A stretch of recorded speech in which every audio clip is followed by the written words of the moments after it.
Kericuhan unjuk rasa buruh ini terjadi setelah sejumlah orang tidak dikenal langsung menyerang buruh yang tengah berdemonstrasi.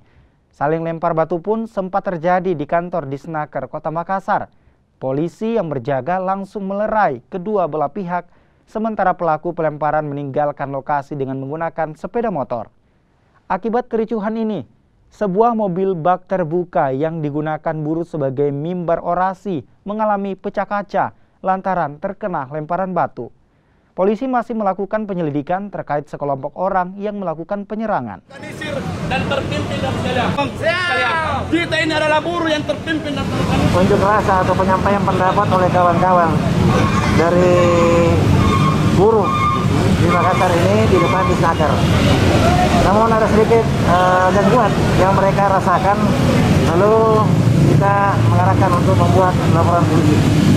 Seperti apa tadi kejadiannya, Bang? Seperti melempar atau seperti apa?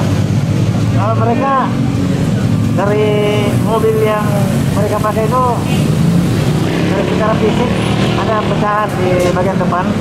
Ini lagi diselidiki apakah dari lemparan atau dari hal-hal lain. Dan memang tadi ada terjadi tawuran antara kelompok ini dengan buruh ya?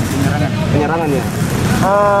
Ini lagi selidiki karena menurut mereka ada yang melempar, makanya kita lagi usut.